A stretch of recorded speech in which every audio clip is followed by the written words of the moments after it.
specifically today is HIV is not a crime awareness day. It is very important because in over 30 states in the United States of America, people are criminalized simply for their HIV status. And oftentimes these are things that have been acquired not due to personal reasons of own, but due to the social determinants of health that do not promote the greatest sense of equality and equity as it pertains to our healthcare systems or policies that we have set in place. So today is a great day to observe the beauty of the people and the resilience of people who have maybe acquired HIV, but to also send the message out there that it is not a crime, but we just simply need to prioritize people's health as well as policies to better affect them. I've been living with the virus for 20 years now. It took me a long time to get truly comfortable with me disclosing my status to where now I don't mind this, exposing my status publicly now. But it took me a long time to get there. You don't start off there. It's something that you build up to. And you might not ever get there, and that's okay. But just to be able to tell that to a person that you're falling in love with, that can be hard.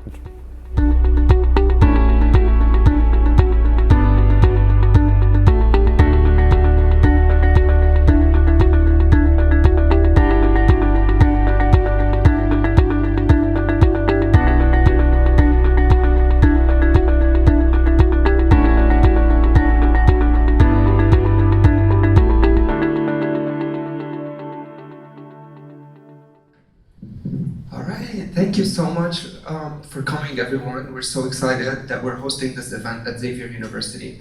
My name is George Nawaz. I'm a clinical associate professor at right here at the Xavier's College of Pharmacy.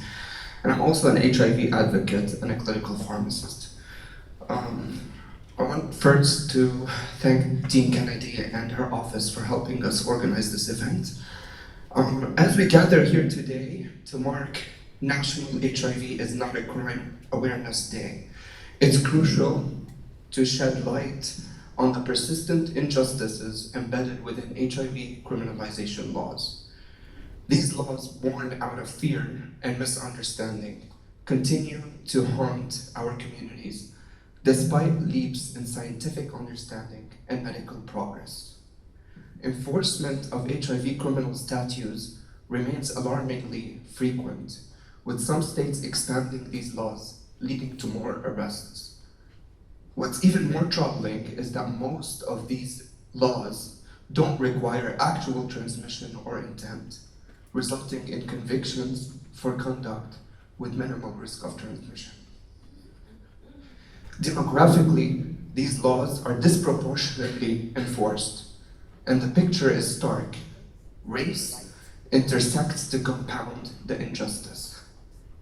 Black people are unfairly targeted, facing higher arrest rates, longer sentences, and enduring the lifelong consequences of felony convictions. Louisiana's HIV criminal law exemplifies this disparity, with a staggering 91% of those arrested being Black men, despite constituting only 44% of the HIV-positive population. Moreover, these laws have dire consequences, deterring individuals from seeking testing and treatment, perpetuating stigma, and further marginalizing communities already disproportionately impacted by HIV. In Louisiana, HIV-related offenses not only turn misdemeanors into felonies, but also mandate sex offender registration, perpetuating a cycle of discrimination and marginalization. As we reflect on these facts, let us recommit ourselves to dismantling the systemic injustices that perpetuate HIV-related stigma and discrimination. Let us advocate for laws rooted in science, compassion, and equity, not fear and prejudice, so we can strive for a future where HIV is not a crime, but a health condition met with understanding, support, and dignity for all. Now, without further ado, I am excited to introduce our moderator for today's discussion, J. Christopher Johnson. J. Christopher is an activist and strategic planner dedicated to creating positive change for all people, regardless of their differences. He made history as the youngest candidate to run for Louisiana's 2nd Congressional District for the United States House of Representatives.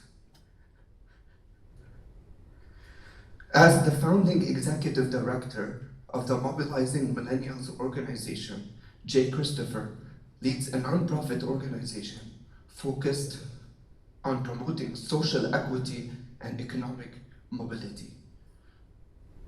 With a background in education, nonprofit work, and community engagement, J. Christopher is well equipped to guide us through today's important conversation. Please join me in welcoming J. Christopher Johnson.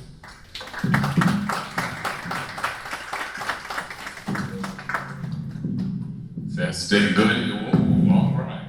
Okay, all right. Good evening. Whoa. Hey.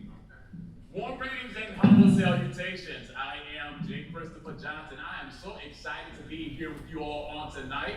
I had an interview question posed to me earlier today about what was so important about today. Why today? And for me, it's so that we can emphasize the beauty and the resilience that comes with people who may have acquired HIV. Unfortunately, in over 30 states have we criminalized people for living with a condition that they didn't ultimately choose to acquire, but many times these social determinants of health, a lot of times the policies that are in place that do not promote the greatest policies in healthcare systems and institutions and the systems themselves, they're serving a great disservice to people who are taxpayers and people who are trying to abide by healthcare regimens but are not able to because of policies that are discriminatory, especially amongst Black and brown people. And so on today, I want us to really highlight the beauty and the resilience of those persons living with HIV as they have it because it does not have them. So I'm excited to be with you on tonight and introduce our panelists for this evening. I'm so excited because being a preacher myself, I get to sit next to the Archbishop.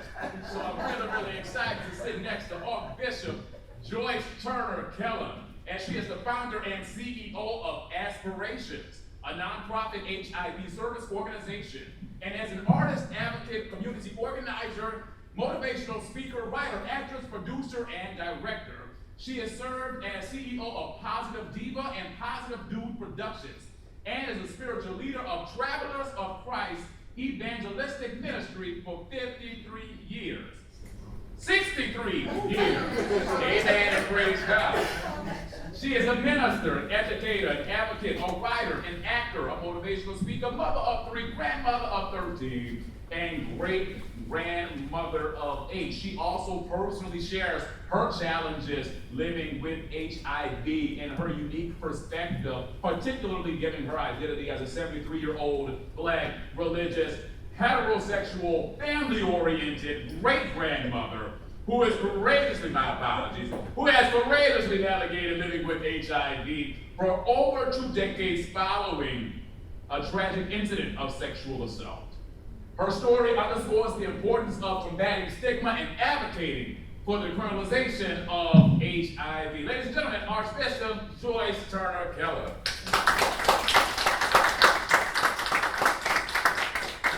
Next, we have the incomparable Kyra Kincaid, who is a dedicated professional of trans experience with over 18 years of experience in the field of HIV, trying to make a difference in the lives of people living with HIV.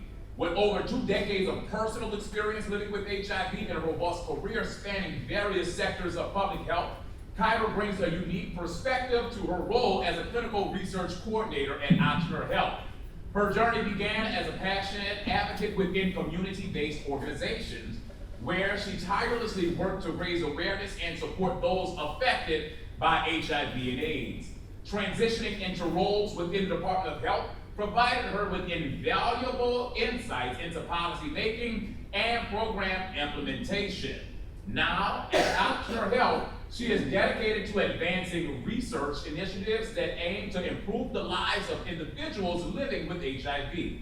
Her commitment to this cause is deeply rooted in her personal journey and fueled by a desire to contribute meaningfully to the fields of HIV research and care. Ladies and gentlemen, Ms. Kyra Kincaid. And last but certainly not least, we have Ms. Sonia Milliman. Sonia is one of the members of Louisiana Coalition of Criminalization and Health, or LCCH. She is a white woman living with HIV who has emerged as a champion in the HIV advocacy area, particularly advocating for HIV decriminalization in Louisiana. She openly expresses her commitment to using the privilege she was born with to advocate for necessary changes for individuals in our society who feel marginalized and unable to speak up. She is a native of rural New York who has 2 children of her own and has reared 4 others. She also has 2 grandchildren and has been living with undetectable HIV for 7 years. Undetectable, you can snap that a little bit. She acquired HIV here in Louisiana while staying here for a few months and decided to pack up 45 years of life and move here to work in the field and help others ending the HIV epidemic. She currently resides in Baton Rouge, Louisiana, where she works at Capital Area Reentry Program as a harm reduction and prevention coordinator and leads 3 programs. She is a co-chair for committees for ending the HIV epidemic on both city and state levels, member of the Steering Committee for Louisiana Coalition on Criminalization and Health, Positive Women's Network, USA Louisiana Chapter, NHAAN, NMAT, Harm Reduction Ordinance Strategy Team, a U equals U plus, and a HINAC Ambassador and Vice Chair of the Baton Rouge Transitional Grant Area Ryan White Advisory Council. Sonia also is a grant reviewer for Sierra Foundation, reviewing grant proposals for SSP funding, along with being a front of house manager at Rotolo's Pizzeria. She is dedicated to enhancing the lives of all of those thriving with HIV, struggling with disabilities and or addiction like herself, and those who suffer from stigma, systemic racism, and classism. Ladies and gentlemen, Ms. Sonia Milliman. All right, so we got some experts up here in personal, professional, and lived experience, right? So let's go ahead and get started. We're gonna go ahead and get started with the Archbishop Keller on today. But more specifically, we are in Black History Month. I think that's important that we also highlight and observe that as well. So this was very intentional. Thank you all to Xavier, Madam Dean, and Director, and Doc. Thank you all for that intentionality. But more specifically, Black folk, we real spiritual and we real religious. And this a Christian school. I know I came from one, Dillon University. Amen. Yeah. But as a religious leader, okay, and in your opinion, what is the role that faith-based communities can play in promoting justice and fairness for individuals living with HIV in our legal system? First of all, the church needs to talk about sex.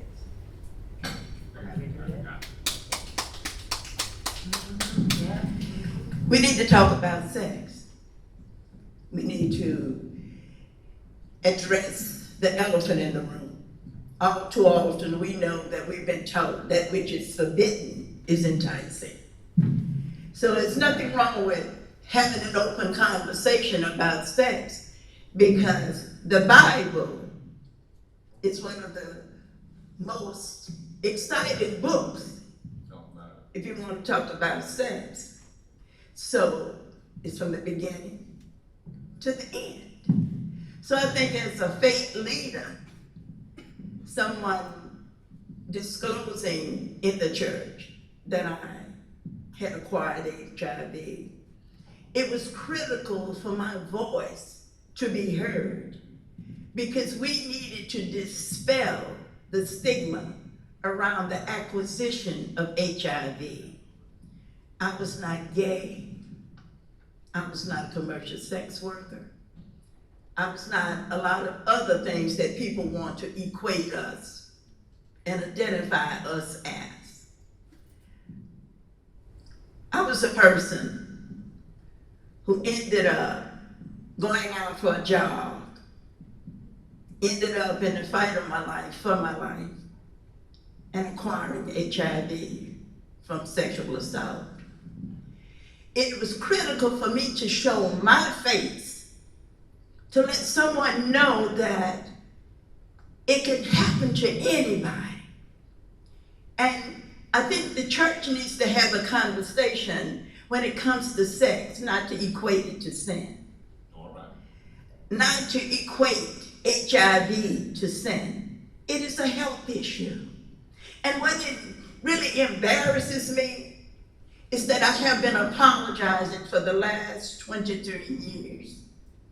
That I was so well traveled, so well educated, and well learned, I didn't know how ignorant I was. I thought I was doing everything that needed to be done to save the souls of my community. It never did it dawn on me that I was not able to save the lives in my community. Because HIV was running rampant in my community, but it didn't have nothing to do with me. I'm a praying woman. I didn't fit the profile that was shown to me about HIV. But when it was me, I could not be silent. I could not be shamed. I could not be blamed. I stood up in the church and disclosed that this is what HIV looks like. Because somebody had to step up in my community and do what was right. It was time to talk about HIV. So I had to take the ministry from the pulpit to the street. I had to take the ministry from the pulpit to the crack house. I had to take the ministry into little private conversations around the kitchen table where the conversation had to be had. I had to address faith leaders who were looking down on me. And I let them know how disappointed I was that the Black church, and I use this very discriminately, the Black church has been at the forefront of every civil rights movement. How dare they turn their back on a human rights movement? And I refuse to be shamed into silence. It's time for us to talk openly about sex. I think it's, I'm sorry, I really need my footage since I stay booked. Listen, I think it's very imperative that this Black woman of a certain season, amen, is able to articulate words like commercial sex work. Okay, language is very important, and I think that when we're dealing with people, especially Black people in the healthcare system, the way we interact and talk with people, we degrade people. And so when we talk about comfortability and want people desiring services, and you say you're a hooker or a prostitute, something is wrong. And so we need to be very intentional about this verbiage, that if this Black woman from the church can do it, we ain't got no excuses. So thank you for that response, Bishop. My next question is going to be for Ms. Kyra Kincaid. And so as someone with extensive experience in both community-based organizations and government agencies, what challenges do you face in bridging the gap between policy implementation and grassroots advocacy? I don't think I really need it. Can y'all hear me? Okay, I'm just leaving here. Well, in my experience, things were different for me because I was that commercial sex worker, you know, and what Dr. Keller is not telling you is the time in which she contracted HIV. It was a long time ago and it was not accepted at all. So I can only imagine what you went through, because I had to go through it not too far after that, because I contracted mine in 2004. That is what I'm saying, because that is when I found out my status because I was stuck in not wanting to know. Stigma was so bad at the time in the 80s. It was horrible, you know. And by the time I found out what was going on with me, because I was living with it from what the doctors told me, and they could not put a year number to it, but I had been living approximately 10 years with this virus and did not know that I had the virus. Okay, so that's just how far you can go with having the virus and that's not something that I suggest someone do. Okay, I'm going to answer the question. I'm sorry, I just had to come. I'm old school. I like to go around. But once I found out my status, that's when I found out that it was no longer HIV. I was now living with AIDS, which was very different from HIV. I wasn't afforded the option of taking one pill at the time, you know, and I had other things that were going on with me, you know, all of those illnesses that can take over you when your immune system is not responding the way it's supposed to respond. And I was living with AIDS-related dementia on top of that. So I had a lot of stuff going on, and I was not expected to live. I was given 6 months. And 20 years later, here I am. But when my mind started coming back to me, and there's still some remnants, you can hear me searching for words inside my head. But you know, when I got to a point where I could use my mind and I can use my limbs and I can get around, you know, I felt the need to pay it forward. I felt the need to get out there and help somebody who could possibly be in my same shoes. And that's when I met wonderful people like this lady sitting next to me. And one of them is sitting in the audience right there as well, Miss Xavier, okay? And the community-based organization that I worked for, that was Grassroots, Miss Shirley Lolas, she's still in Baton Rouge. Those are the women who taught me how to take my pain and to turn it into purpose. You know, those were days when we could go knock on people's doors, we could go into the community. These days, it's a little different. And I'm not in Baton Rouge anymore. I decided to come back to New Orleans to do a different portion of, you know, there's many different moving parts when you're talking about prevention. Prevention isn't just giving somebody a condom or a pill and thinking you're preventing something.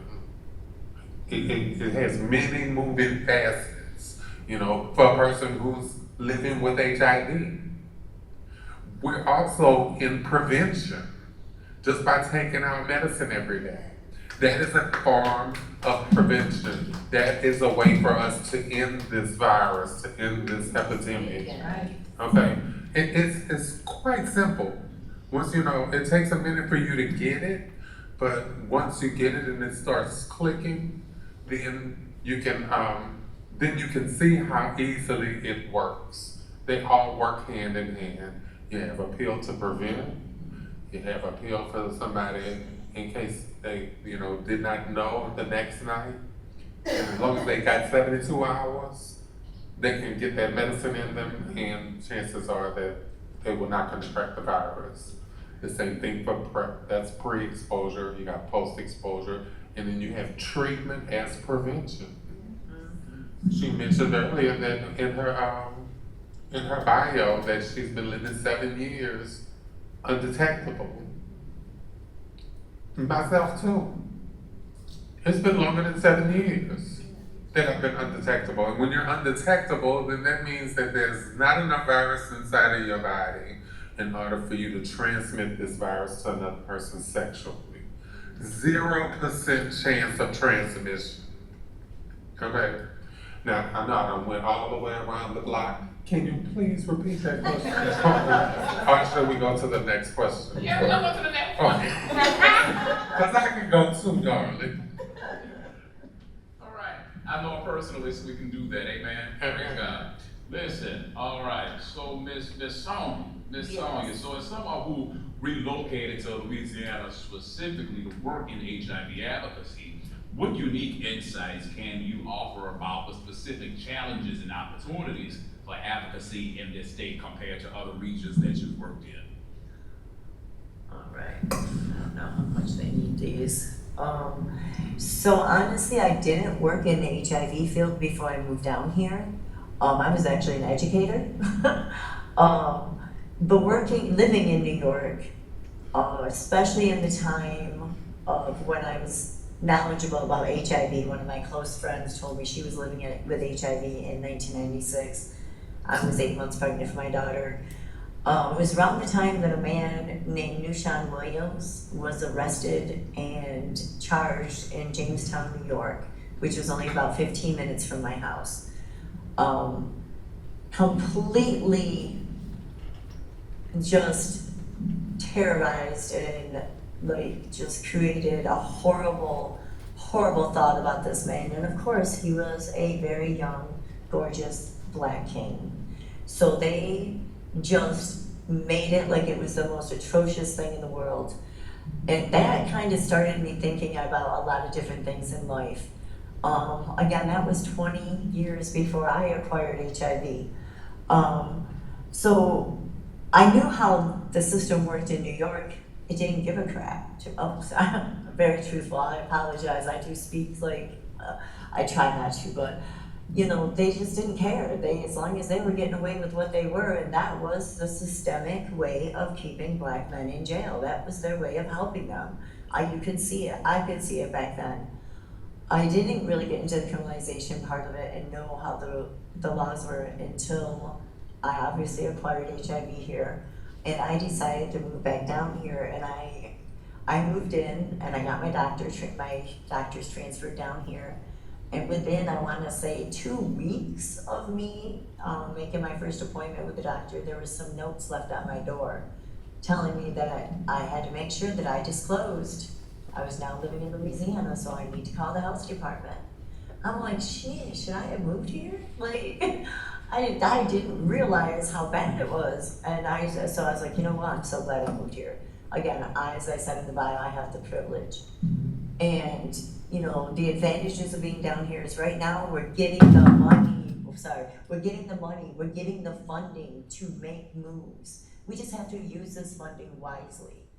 In New York, they're all complaining up there, they're not getting it. They've had it for a while. They've had it. It's our turn down here. You know, it's our turn to use this money to educate the people that need educated. Our beautiful young queens need educated. That is our highest number of growing in HIV, new diagnosis. I need y'all. Y'all need to take care of this world. So I need y'all living. We need this to stop. And that's the difference is we have a lot of great and passionate people on this panel that are there with us to make these moves. And we're gonna do it. We just gotta use that funding. The disadvantages, again, the stigma down here is outrageous when it comes to anything. I could not believe that we couldn't even talk about sex education in the schools down here. I went, what? I was teaching our Girl Scouts sex education, our Girl Scouts in New York. So on some levels, you know, I don't want to be any other place, to be honest. I feel comfortable here. I love it here. We got some really awesome people down here, and I'm not doing anything by myself. It's not me by myself at all. I have a whole lot of people behind me, and that's the other advantage of being here. New York is, New York's a lot fast-paced, and people get left beside, and we all come together down here. Even in the worst of things, when it comes to doing what needs to be done, we can still come together and get accomplished what we need to. All right.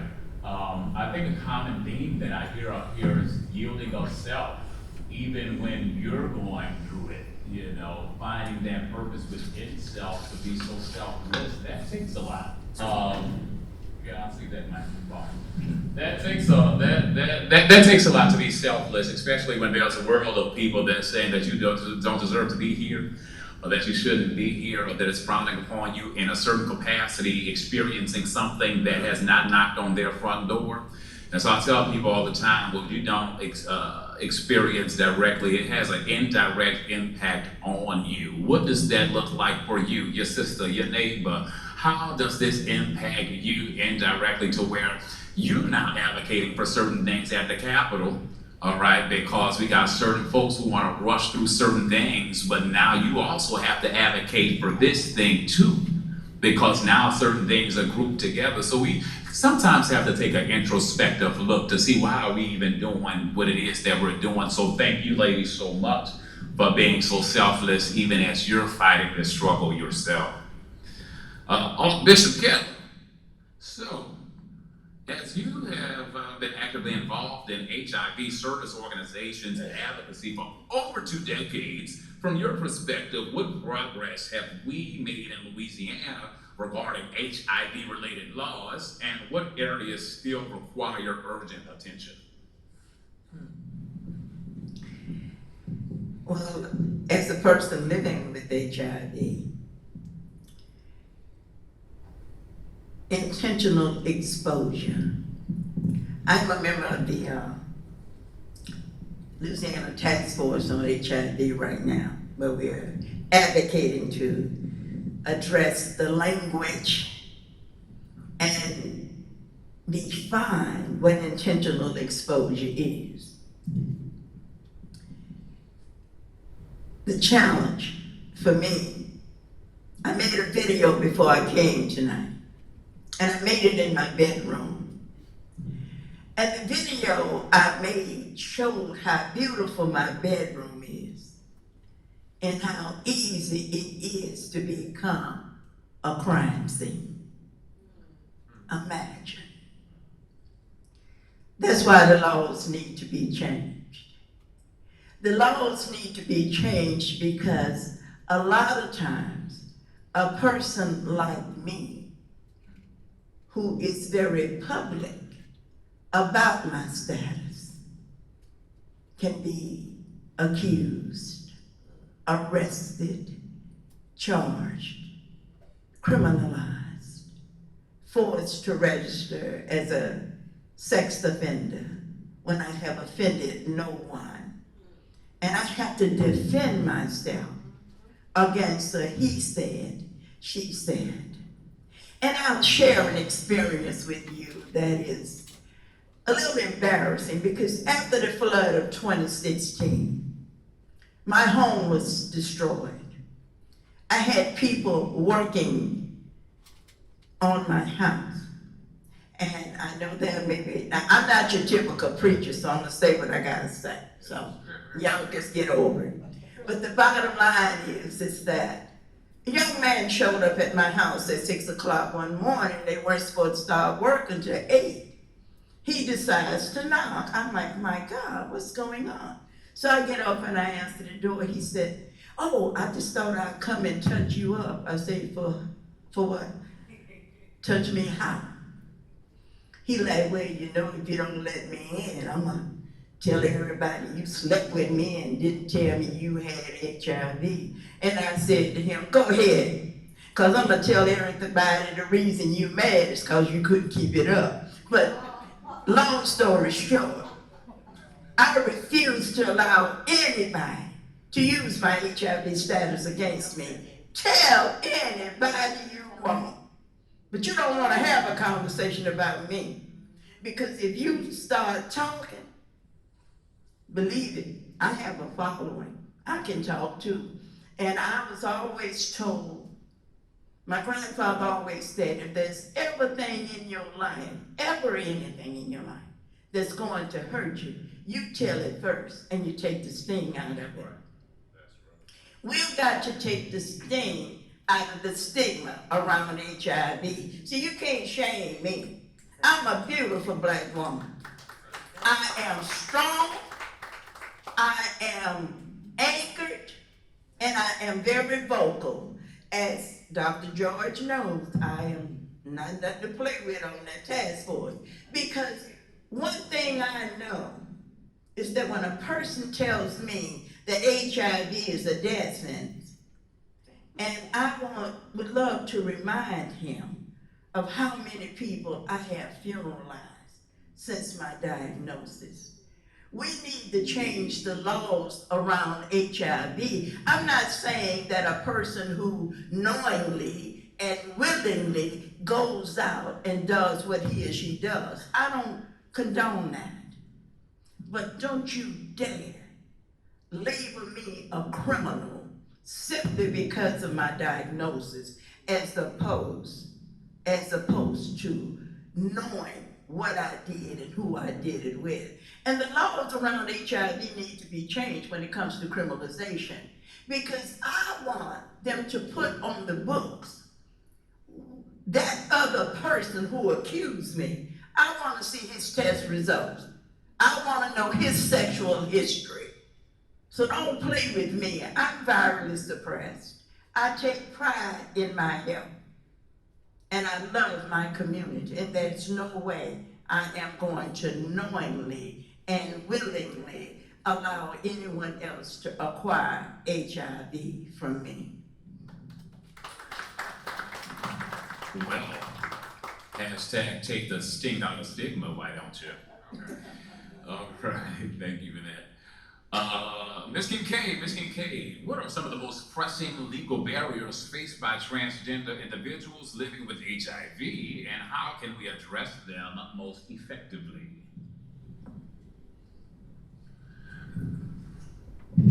Some of the most pressing legal barriers for women who are trans women deal with their identification and getting their gender markers changed, okay, and to have that on all of your documentation. It's not hard to get it done on one, but to get it done on 2 or 3 of them, it becomes very difficult, and it can, it can cost some money to where you need to get legal assistance depending on what's going on, and especially for trans women. It is a population that, have had, just like myself. I told you I was a commercial sex worker.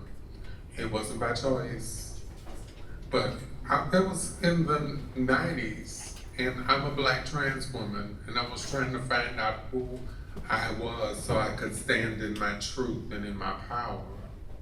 And I came out here and had been to college. No one was hiring me for nothing, okay? The only hiring that I was gonna get done was at the strip club on Bourbon Street. So I did what I had to do. I didn't enjoy it, but I did what I had to do, and I'm glad that I did it because it taught me about myself and just how resilient I am, and to be able to help trans women see. Because from my own experience, when I moved down here, I didn't have a problem in Baton Rouge when I was living out there. But when I moved to New Orleans and I started driving, I was having issues. I was getting pulled over. And when they would pull over, they'd come up to the car window and everything was nice and sweet and yes ma'am and all of that. And thank God I always traveled with somebody in the passenger seat.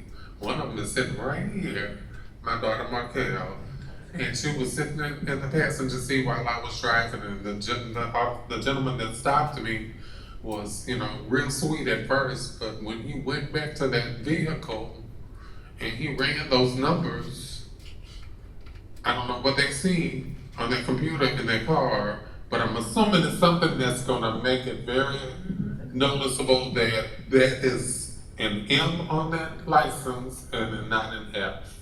And when they get back to the car, then it's a whole different person and as Black people in general, we have been raised to know how to respond to a police officer. Because you don't know if you're gonna make it through that. There's too many people that's turning off the dash cams and stuff like that. And for a Black trans woman in a city like New Orleans, I didn't know what could happen. And I just knew that, okay, for safety purposes, I need to get my gender marker changed, at least. And I did that. It took some doing, but it got done. I didn't want to change my name. I didn't want to change my name. That's not important to me. That's not, I don't have a name like George or Wilbert or anything like that. Okay? I don't know. No, but it's serious. And it's very serious to some of the trans women that I work with in the community. And you know, what might not be important to me is important to them. And that's why I do the things that I do. If it's a problem for me, then I'm gonna stand on it. When somebody asks me what my name is, I'm going to tell them what my preferred name is. I'm gonna tell them what pronouns I prefer. I'm gonna say all of those things, because if I don't say it, then the next person who has a harder time dealing with it, she's never gonna be able to get over it. So those are the reasons why I do those things. I hope I answered that question. You did that. 2 snaps for Miss Kincaid. All right, I'm glad you ain't George. We all, but okay, yeah, glad you didn't have to do that. But I think that's very important, especially those legal parameters, and like you were talking about, those administrative fees. So I'm a former chief deputy clerk of court for a couple of our civil divisions, but those excess administrative fees that come out of the clerk's office most specifically, first of all, I want to shout out to the Real Name Change campaign, who a few years ago protested outside of the clerk's office, the civil district court, and were able to lower the fees to change your name by about $200, $300 from like 5 something to 2 something. That's a big thing. And people who are also benefiting off of that are not acknowledging, because you got a lot of, I observe a lot of people who get married, or somebody just want to change their first name just to change it, or whatever the case may be, not realizing the sacrifice that it took for people that you're discriminating against on a daily basis to have these administrative costs lowered on your behalf. So we need to go ahead and place some respect where it needs to be. And you were also talking about sex work, which we also need to decriminalize. I believe in the decriminalization of sex work. Sex work is real work. And unfortunately, because our government don't know how to publicly write it down in law to tax it effectively, though they're participating in these backdoor activities themselves, then it's an issue. So sometimes we need to go ahead and publicize these things or blast off these things that we already know and hold these folks accountable. So thank you for your contribution, Ms. Kincaid. Ms. Sonia, back to you. So your dedication to advocating for HIV decriminalization is very commendable. Could you elaborate on specific legal barriers faced by individuals living with HIV in Louisiana?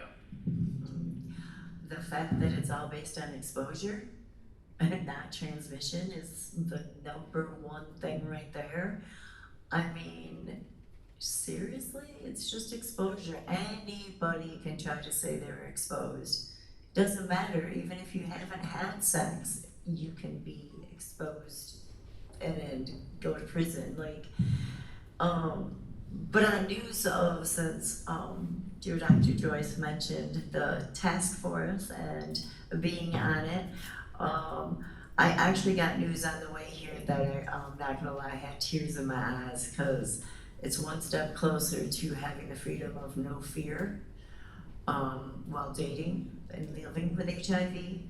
It is Representative Freeman and McMahon co-sponsored a modernization bill, and it was pre-filed today. So, that's one step closer, and it's a lot of work. The LCCH has a lot of good people. Please, if you have not gone and checked out LCCH, please do that. It takes a lot of us. It's not just one person, as I said before. It's a community of people working together to make changes. On the way, as I got the text message driving down here to tell me that, I happened to be listening to a song called Wake Up Everybody. I don't know about you young ones, you might not know what I'm talking about, but some of us old school people do. The thing is, I've been listening, it's been like my anthem song lately, and you know, that song was written decades ago. And again, that shit's still happening today. We gotta stand up, we gotta make change. If we just let it be, nobody is ever gonna be free. Nobody's ever gonna be getting away from this. We gotta stand up, we gotta talk. And it's gonna take more people looking like me to either shut up and sit down or say something and walk with us. Because they're stopping it, they're impeding us. And they've already had all their talk and all their time. It's time for them to listen. And it's time for us to make these changes. And it's from all of y'all. It's from everybody doing some moves. It's people joining task force. It's just people making noise. And it's just, I literally sent a text back saying I can maybe go out and have a normal personal life. I mean, I don't have a personal life really, you know, because of these criminalization laws. So it just takes a lot of people to do this work, and it does affect us a lot. But I just wanted to share that news over of anything. Amen. Y'all, let's talk, Bishop. Let me tell you, speaking on that, because we're mentioning a specific bill that was introduced today. The only reason it was introduced today is because they're in special session. Okay, why are they mainly in special session? To talk about crime. Where? And in New Orleans. About what? Not root causes, but retaliatory practices as we're about to become a police state. So let's be politically and civically engaged. So thank you for highlighting that, Sonia, as we're able to just slip this bill in, honestly. But this question is going to be the last question that I'm going to ask you all so we can have time for audience questions.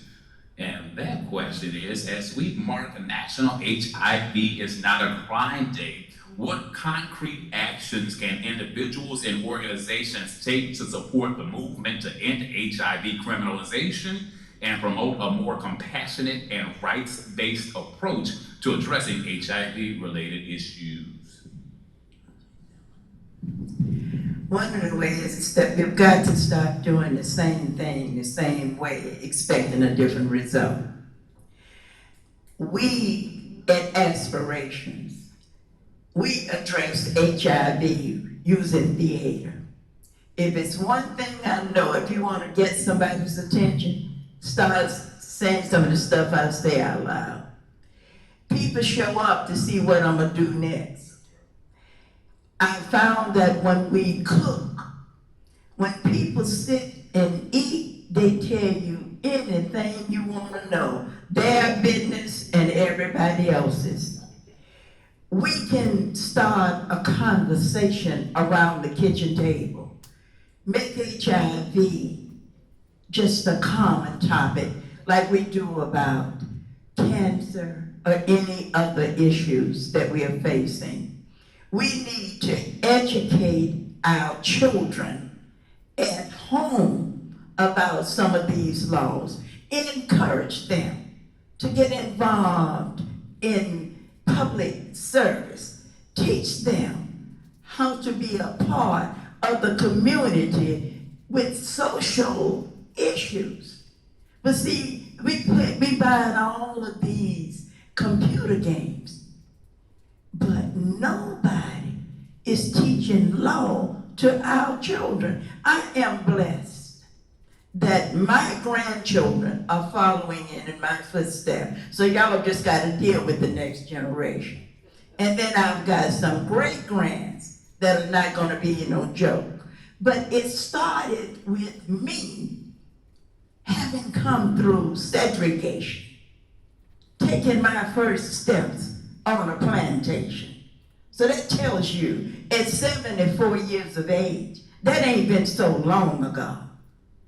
So we've got to break this cycle of ignorance and of the fact that your vote doesn't count. Every time you don't vote, you voted for the other party. Your vote is your voice. You can't change any laws until you cast your vote. And not enough of us are sitting in positions of authority. So we need to encourage the next generation. Stop talking about they ain't worth nothing. Then make them worth something. Show our young people what their values are.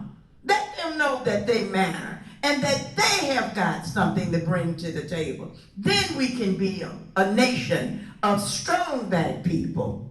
And I use the word black people, and I'm not being prejudiced. It's just that we started out so far behind that I got to use that term. I have to use it because we are dismissed, and money, when it becomes about black, it becomes political, and we don't get the funding. So we've got to learn to fight. Yes, thank you. Same question, Ms. Kincaid, on this National HIV. It's not a crime day. What is it that individuals and organizations can do to impact and contribute their services and also approach it in a compassionate-based approach? I'm going to speak about what I did before I came to New Orleans. Okay, and the position that I held before I came to New Orleans, before I returned home to New Orleans, okay, I was in Baton Rouge, and I helped to pilot the program of community health workers in Baton Rouge. Okay, it was piloted in 3 different cities, and Baton Rouge was the only city that could get that grant up and running. Yep. And we did, because we have a sense of community. We're not afraid to go to the corner store and talk to people. We know how to talk to people. We have that empathy for people. We know what their needs are. We know the same things that we're going through is the same things that they're going through in one way or the other. Okay. I said that because that was not the first time that the community health worker approach faced Louisiana. I would love to take credit for that, but I can't. I can't sit here today and take credit for the work that I did, because years ago, in the 80s, these women were out here doing the same thing.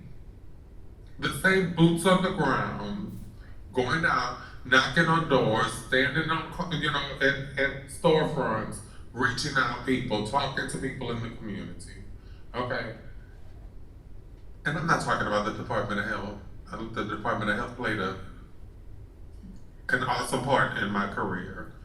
They showed me what I needed to know so that I can build upon it. Okay.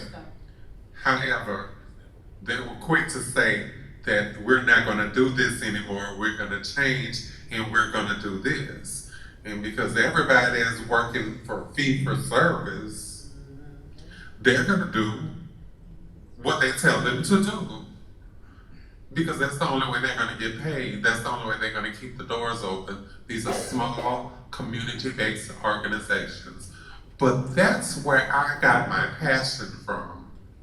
That's where I learned everything about this virus that's now living inside of me. Okay? I needed to know what was going on. I needed to understand this invader that was living inside of my body. So when I'm working in this small organization, I would try to help people and I would say things, and sometimes it wasn't right. And I could hear the executive director, her voice carries, and I could hear her say, oh, that was probably Carrie. You don't know. That got under my skin so bad that I did not know. And I made it a point to learn everything that I needed to learn about HIV and the different programs that were offered inside of that small community, that one community-based organization. She was not gonna say that anymore. And it pushed me to learn, and it helped me to become better and within my own health, and to help other people do the same thing with theirs. We just need to come out here and, like we said, have a conversation, talk, eat, talk with each other, find out what's going on. They're not aliens. We're out here doing wonderful things. I can't keep doing this for the rest of my life. I would love to, but I'm getting older. I'm looking good getting older, but I'm just saying, I mean, we gotta pass the torch along at some point, you know, and that is how you breed new people to come into this field and to be the next leaders. So if they see us doing the work out here more often and unafraid, I mean, I'm on billboards. Yes, yes, yes. I don't give a damn who knows that I'm HIV positive. Yes, we are. It's a moment. But you know, it is what it is, and you know, everybody else wants to know, what did you do to start doing what you do? And I laugh every time. I'm like, you don't want to do what I did to start working this job. I was like, because if you want to know, I did it for free. I volunteered my time. I kept filling that gas tank up, and I'd go across the city to sit in a place where I wasn't getting paid, and I did not want to get paid, because I was ignorant, if I'm going to tell you the truth. I was HIV positive, and I did not know that I could work while being positive and continue to get my health care. But it took me to continue going to all of these different trainings and learn that there are programs out there and that you can do it and keep your health care. And now, thank God, I'm finally at a point where I have private health care and I'm making a hell of a lot more money than I was making when I was getting a disability check. You know, I want to improve people's quality of life. I don't want you to stay at one level. I want you to be the best that you can be. I knew I had more inside of me. And it took me to get out there and to stop being afraid and finally say, I think that I can make more money than this $1,000 that they give me every month. And to take that chance and to go out there and do it. I'm not gonna tell y'all how much money I'm making, that's none of y'all business. But it's a lot more than that.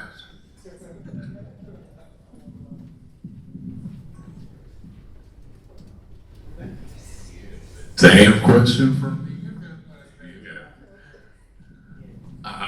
How can we be more compassionate in our approach? All right, so one thing is you care about HIV criminalization, you just don't know it yet. Eventually it's going to affect you in one way or another. If they continue to criminalize HIV, they're coming after other STIs. They've already tried. Thank God it didn't go anywhere, but they're trying. So these laws do affect everyone. The ways that you can be part of this, the way you can join in is contact Zero Project.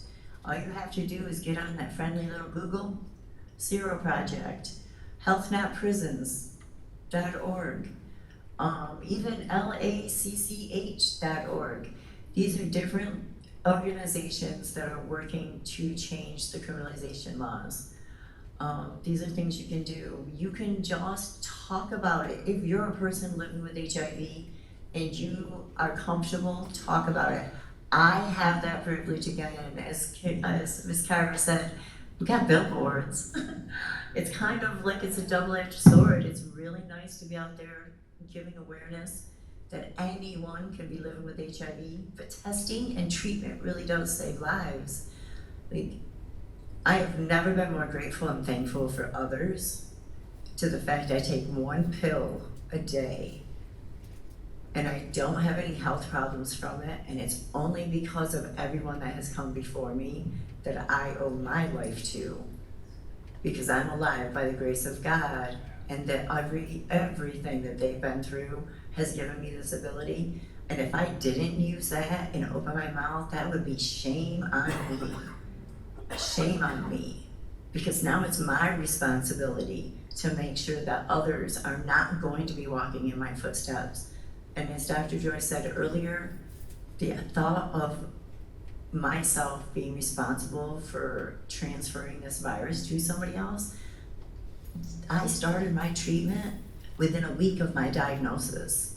I tested yearly for 20 years because one of my closest friends felt safe enough to disclose to me and tell me that she was living with HIV. So I was married and I still tested yearly. After that moment, I was like, wow, that really can happen to anyone. She trusted her husband. And then I have another friend who, when I moved to Baton Rouge, I was taken in. First off, I was introduced to PWN, and it's Positive Women's Network USA, by a beautiful trans sister of ours, Brielle Gillis. Took me in under her wing, took me to my first PWN meeting and said, you need to be here. Love you, Brielle. I don't know if someday you might see this, you know. And she introduced me to some other beautiful sisters of mine, beautiful queens that also have been living with this virus for many years. And they showed me the ways of Baton Rouge. I'm from a country town with Amish people. Like, I'm so rural. Like, I have another sister in the work, Deidre. She said she's so rural, she's rural. That's pretty much what we are. Like, I mean, we have Amish buggies, you know. I didn't really know much, but they showed me Baton Rouge. I was given the chance to work for a couple of different organizations. All you can do is Google, like, talk to people that are working in the field, you know, look up Dr. Joyce's aspirations, look up Kyra's work, look up our work. That's all you can do, is just get yourself involved that way. That's all I did. I was like, wow, I'm living with HIV, what do I do now? First off, let me make sure I'm taking my medication. 3 weeks after I started, I was undetectable. Like, seriously, testing and treatment is gonna save our lives. It's gonna save people. PrEP is good. Do not get me wrong, I love PrEP, but it's gonna take PrEP and undetectable, people being with a lower viral load. It's gonna take us, along with PrEP, to end this virus, because if I'm not transmitting it to anyone, it can't go anywhere. That's how you can get involved. That's what you can do for us, is really join these different organizations. The advisory council, you know, your local, the planning council here in New Orleans, the advisory BRTGA in Baton Rouge, you know, those are places that you can go and you can make these moves. You can help us. We need allies. We need allies. That's all I can say. All right, so let's give a round of applause to our panelists thus far. At this time, we'll take any questions that the audience may have.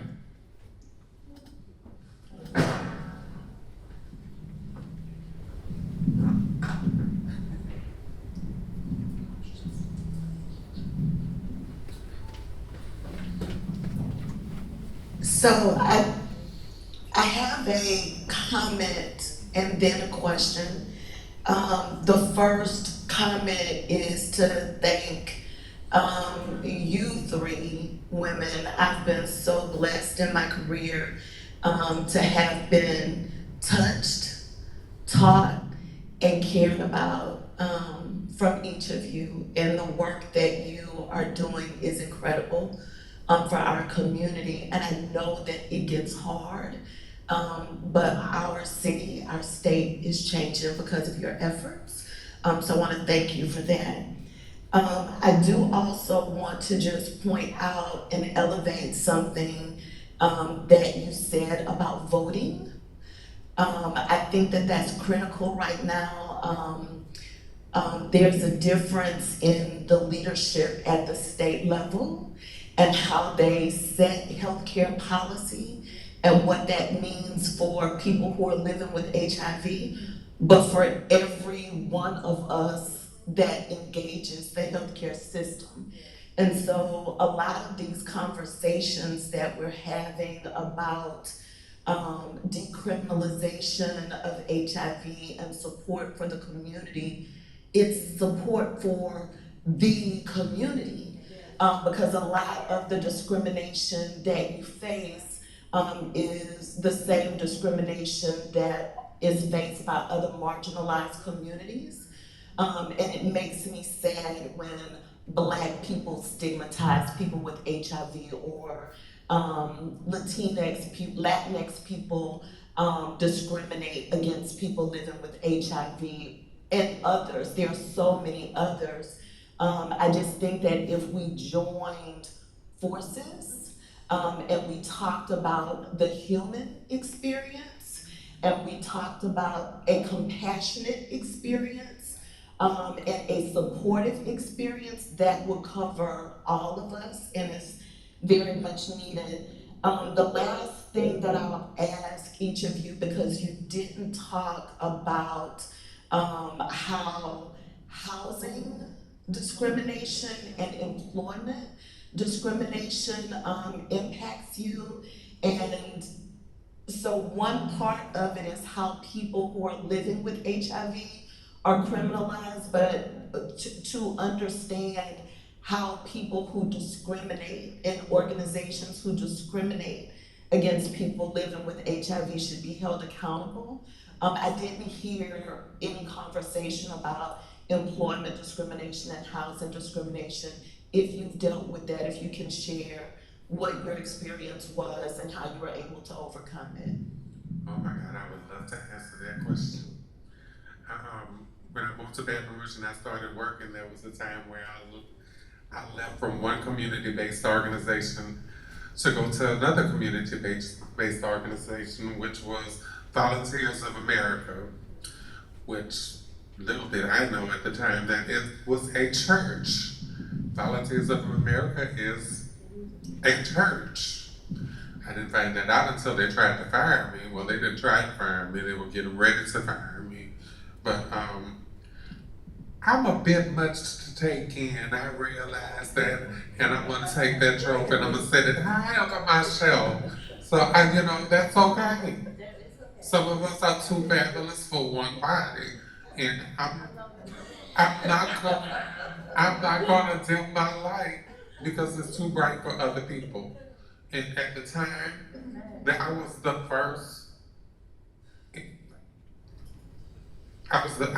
first trans woman to ever be hired in Baton Rouge. Yes, you were.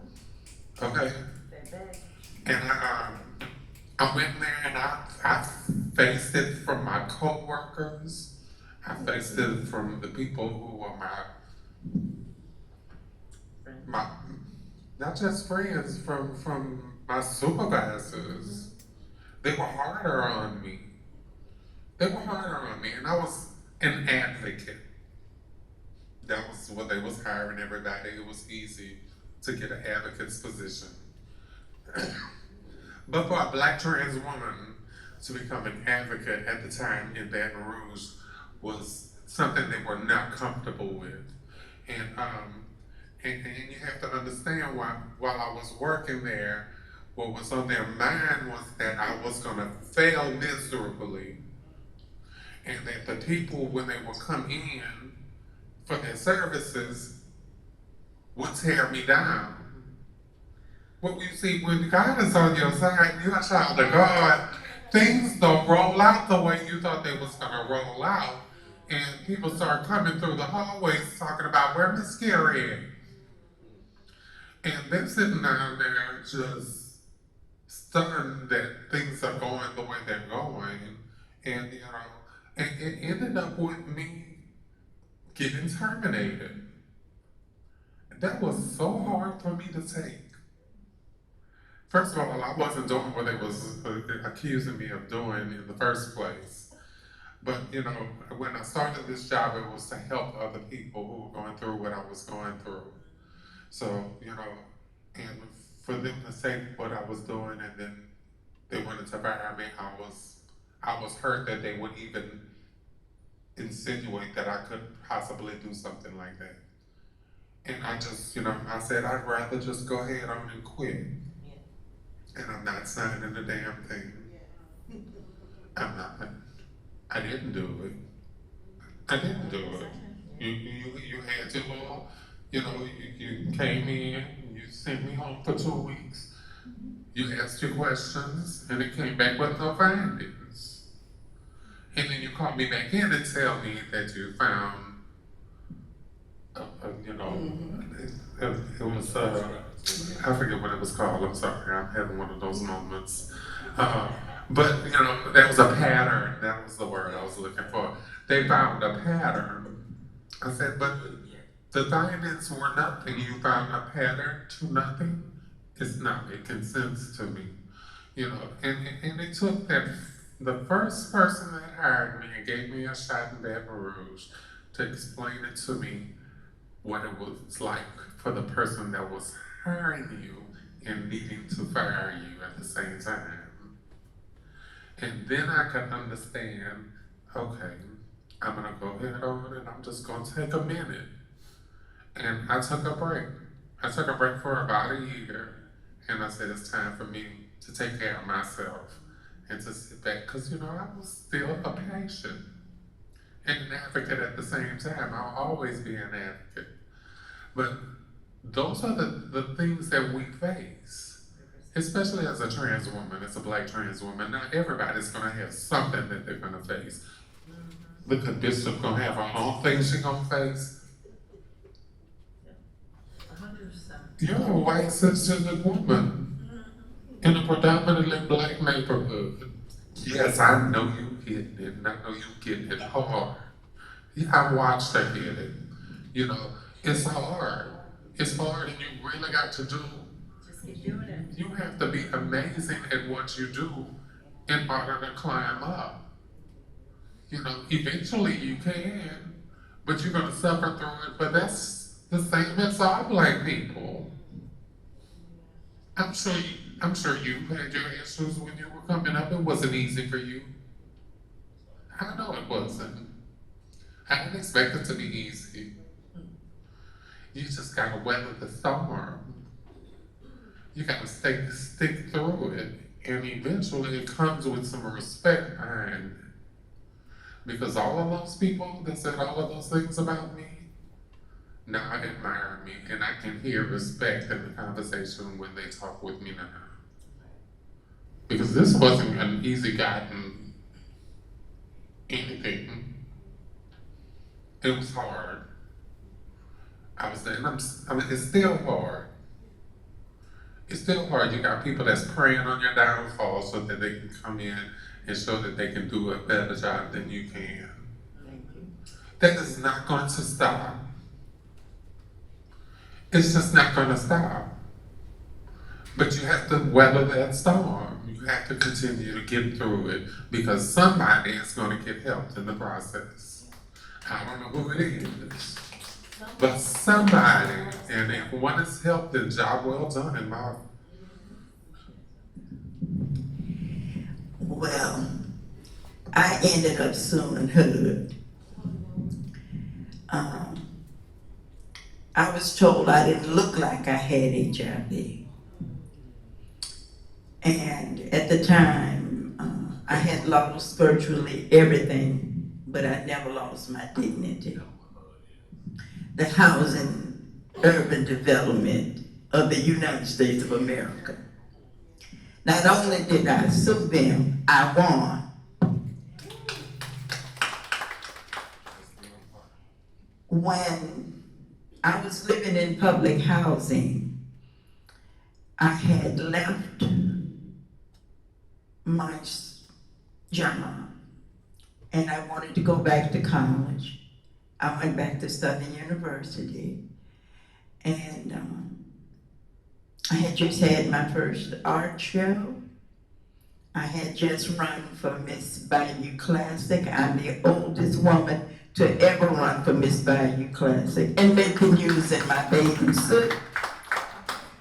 Yeah, I got courage, y'all. But long story short, you talk about discrimination and facing challenges being employed. As an educated Black woman and a professional Black woman and business owner and all this other stuff, I'm always told I'm overly qualified. That's code word for we don't want you because you don't know how to act. I'll never know how to act if I got to be a yes woman. So as a result of that and being a client at an agency when I was newly diagnosed, I was not allowed to go to a retreat.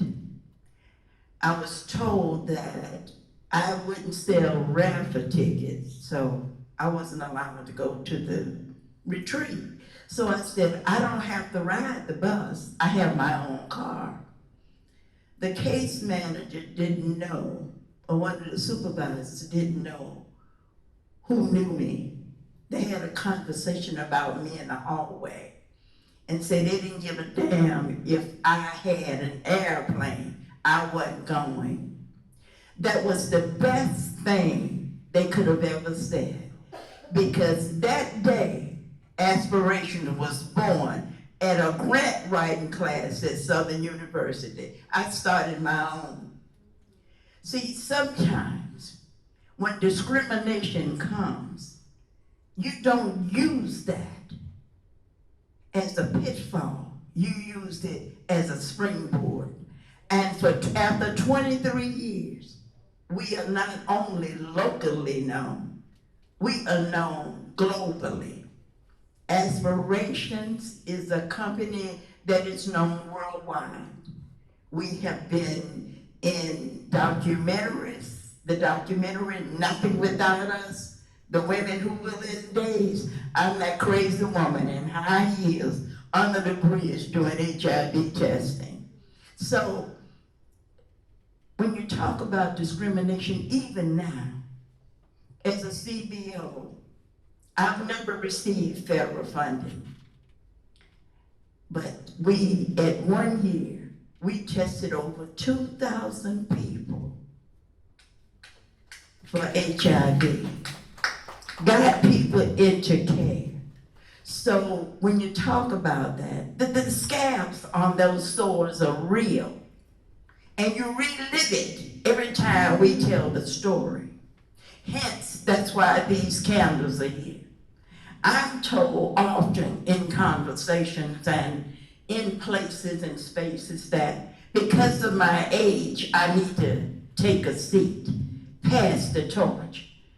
I choose to give you a light, because I ain't dimming mine. I'll let you light yours from me, from mine, but I ain't going nowhere. And don't tell me to give up my seat. I'll move over and you make space. I'll make space for you at the table, but I ain't going nowhere. So when we talk about discrimination, it hasn't ended. I still face ageism. I still face difference of opinions. I still face that kind of thing. It hasn't ended. It has only magnified because I am so vocal and I make no apologies for my stance.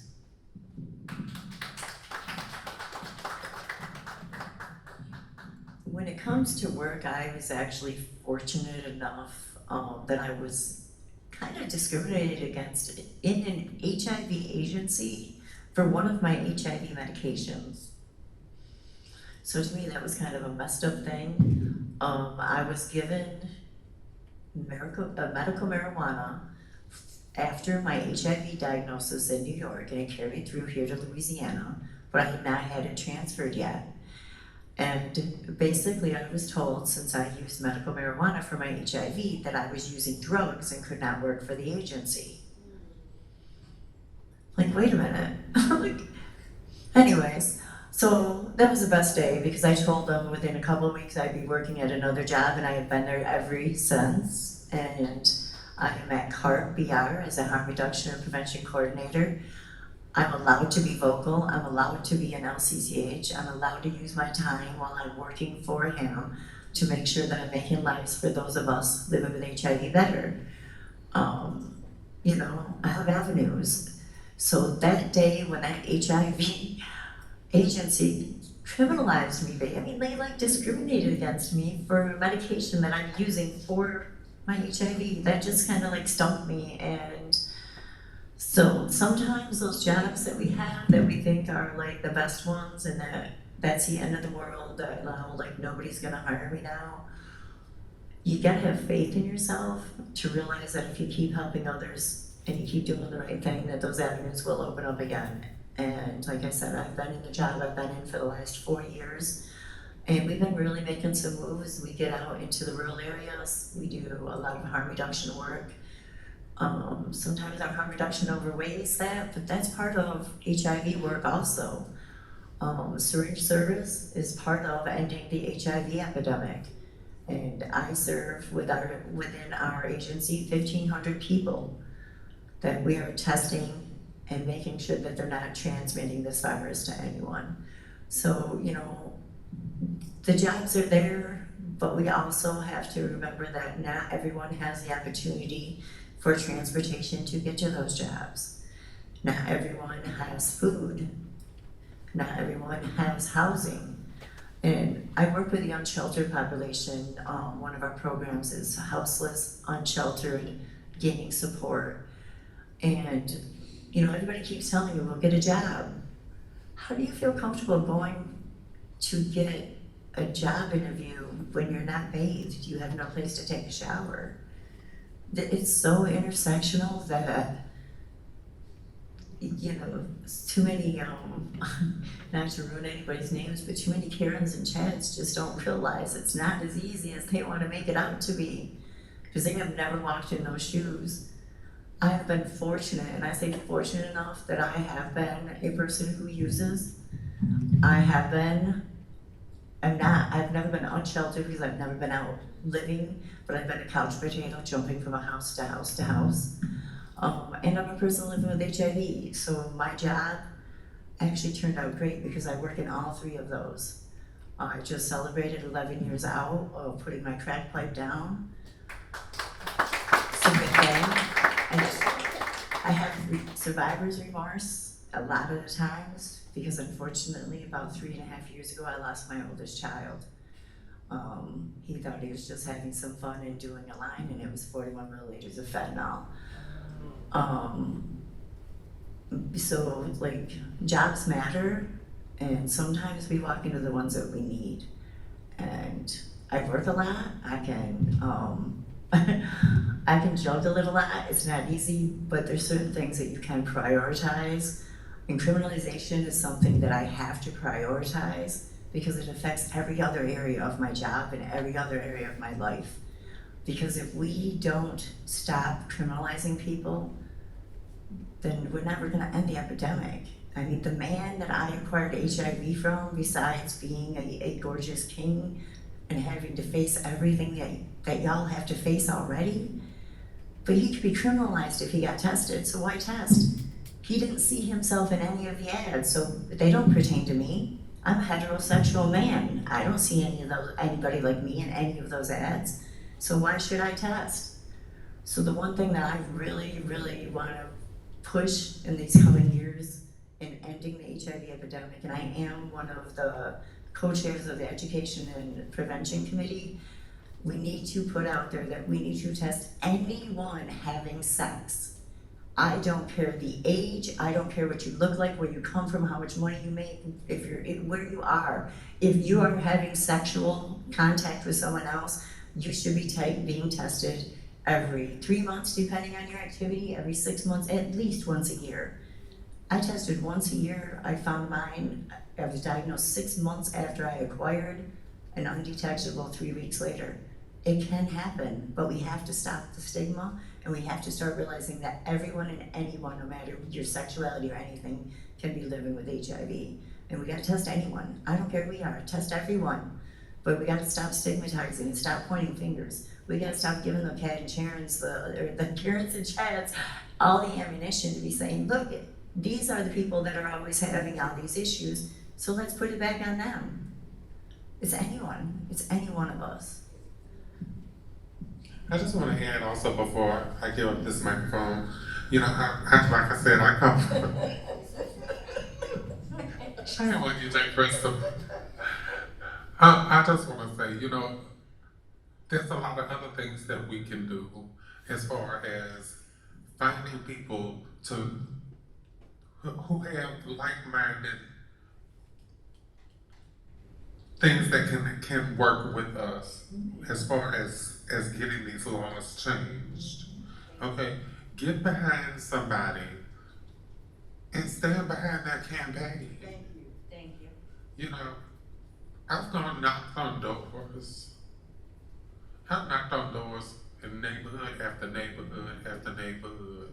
Okay, trying to get somebody whose viewpoints were similar to mine so that I know when it came time for them to write laws that, you know, I could sit there and ask them, you know, what are your views on trans women? What are your views on LGBTQ youth? What are your views here? Before I get behind your name and put my name behind it. Okay, I might just be sitting on this panel right here. Okay, but we live past this panel. Okay, in the community, we have a lot of people that love and respect us. Okay, I didn't realize how many followers I had. Okay, but that name carries some weight these days. And if I get behind somebody and I'm promoting their campaign, then they better be ready to scratch my back. Okay, so we need to put the right people in office, and that's going back to those grassroots. Not being afraid to go in the neighborhood. Not being afraid to throw a barbecue or whatever it is. You know, but to put the right people in the right places for when moments like this, because they're coming around, I'm telling y'all mark my word, it's getting ready to defund some things, and they're going to start off with HIV. And all of this good work that's been done. Y'all enjoying the fact that we're not number one right now. But let them defund HIV and find out what's going to happen. Then you don't have anybody over here having these hard conversations in the testing room. You know, I can't see what goes on in the testing room, but I can tell you one thing. When somebody is blessed to come into a testing room that I'm in, it's a moment. It's a changing moment too. Because I remember what it was like for me when I went in those testing rooms. I remember what I was made to feel like. I remember why I decided I didn't want to go back in those testing rooms. Why you tested? What you do wrong? Why you in here? What you come to us for? Is that what you trying to sound sister? All of those things. And they have different faces, they wear different masks, it can look like anything. Thank you. But we gotta get in our community. We gotta get out there and we gotta have purpose behind it. We can't just be out there. We gotta know what we have to understand the mission. We have to find the right people and put them in office or run ourselves. What was that? Or run our damn selves. Okay. Well, I pay taxes, you pay taxes. Then I can run for office, right? Okay. It is what it is. I don't have the time to run, y'all. I'm so sorry I can't do it. But yeah, I'm ready to get behind somebody who does have that time. I've gotten behind this one over here before. Okay, take this mic. All right, ladies and gentlemen, we've had such a fabulous time on this evening with our panelists on this National HIV is Not a Crime Day. Y'all, that's what happens when 86% of Louisianians don't vote, right? In state elections. But I'm so grateful that you all have volunteered, not y'all ain't volunteer, but availed y'all's time. Yeah, honey, I'm getting a check. Avail y'all's time, but I think it's so easy for us to talk about the things that we've gone through after we've gone through them. So while they vocalize, you know, They don't mind, they don't care. It takes a certain vulnerability, courage, and lived experience to come up here. So, ladies, thank you all so very much for your time on today. And on this Black History Month, I'm so excited to bring up here the Dr. Kathleen Kennedy, who serves as the Dean of Xavier University, Louisiana College of Pharmacy, and also the Director of the Center for Minority Health and Health Disparities Research and Education.